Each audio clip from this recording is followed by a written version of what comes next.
राधे राधे सभी को। आज हम मासिक शिवरात्रि व्रत कथा सुनेंगे। धार्मिक मान्यताओं के अनुसार यह व्रत शिव पार्वती के मिलन यानी कि उनके विवाह का प्रतीक है।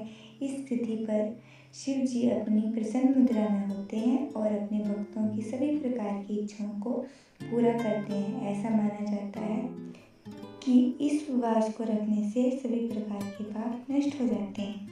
मासिक शिवरात्रि व्रत भगवान शिव जी को अति प्रिय है। मान्यता है कि मासिक शिवरात्रि की रात शिवलिंग के स्पर्श मात्र से ही मनोकामनाएं पूर्ण होती हैं।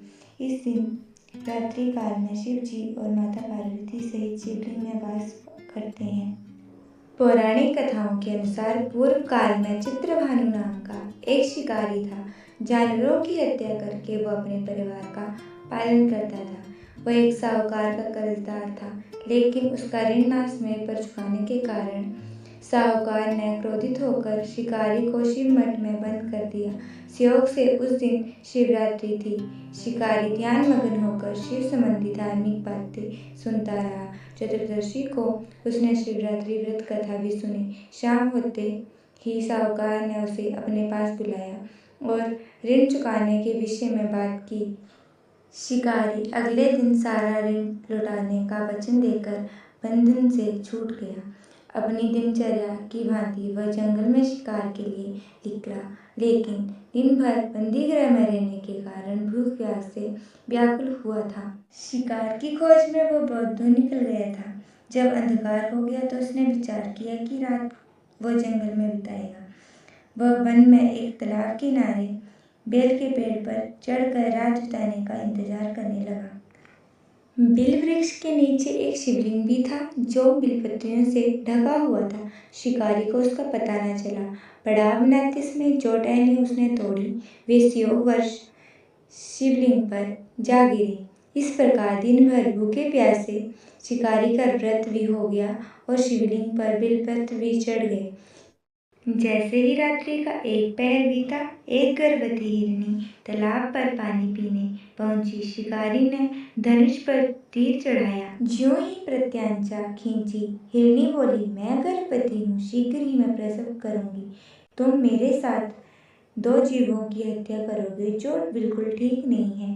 मैं बच्चों को जन्म देकर शीघ्र ही तुम्हारे पास प्रस्तुत हो जाऊंगी, तब मार लेना। शिकारी ने प्रत्यांचा ढीली कर दी और हिरनी जंगली झाड़ियों में लुप्त हो गई। प्रत्यांचा चढ़ाने तथा ढीला करने के वक्त बिलपत्र अनायास ही टूटकर शिवलिंग पर गिर गए। इस प्रकार उसने अनजाने में ही प्रथम पहर की पूजा संपन्न कर दी। कुछ ही देर बाद वहां से एक और हिरनी निकली। शिकारी की प्रसन्नता का ठिकाना न रहा। समीप आने पर उसने धनुष पर बाण चढ़ाया। तब उसे देख हिरनी ने विनम्रतापूर्वक निवेदन किया, हे शिकारी, मैं थोड़ी देर पहले ऋतु से निवृत्त हूँ, कामातुर विरणी हूँ, अपने प्रेम की खोज में भटक रही हूँ।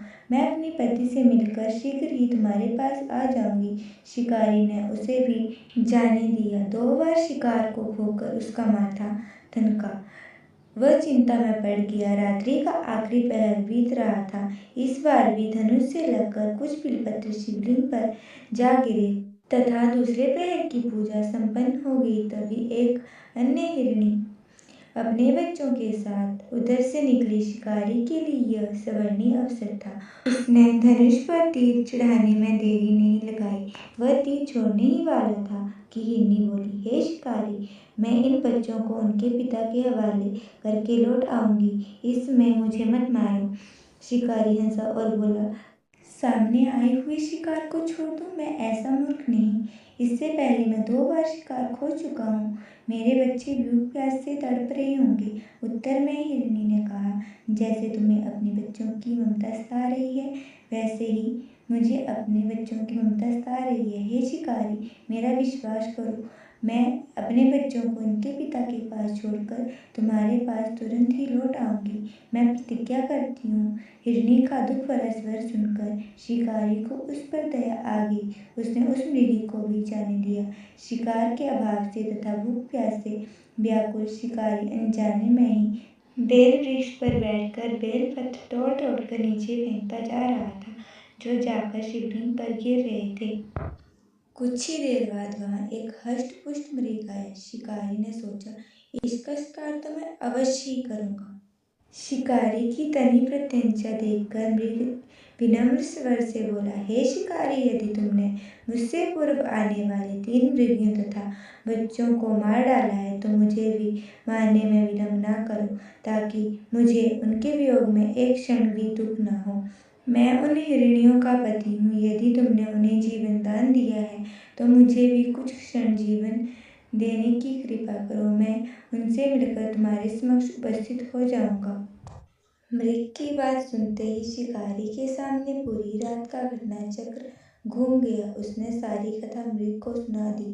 तब मृग ने कहा, मेरी तीनों पत्नी जिस प्रकार प्रतिज्ञाबद्ध होकर गई हैं, मेरी मृत्यु से उनका धर्म का पालन नहीं कर पाएंगी, तथा जैसे तुमने उन्हें विश्वास पात्र मानकर छोड़ दिया है, वैसे ही मुझे जाने दो।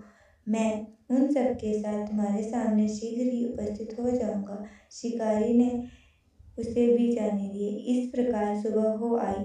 उपवास, रात्रि जागरण तथा शिवलिंग पर बेलपत्र चढ़ाने से अनजाने में ही शिवरात्रि की पूजा पूर्ण हो गई। पर अनजाने में ही की गई पूजा का परिणाम उसे तत्कालीन मिला। शिकारी का हिंसक हृदय निर्मल हो गया, उसमें भक्ति शक्ति का वास हो गया। थोड़ी ही देर बाद वह मृग परिवार उसके सामने उपस्थित हो गया ताकि शिकारी उनका शिकार कर सके। किंतु जंगली जीवों में ऐसी सत्यता, सात्विकता एवं सामूहिक प्रेम भाव देखकर शिकारी को बड़ी ग्लानि हुई। उसने मृग परिवार को जीवन दान दे दिया।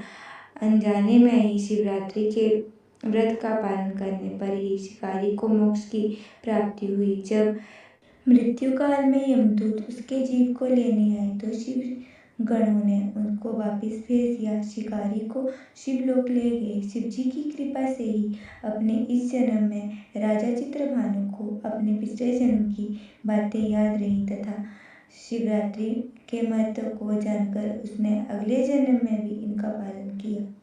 वीडियो बनाने में काफ़ी ज़्यादा मेहनत लगती है, इसलिए हमारी मेहनत की कदर करें।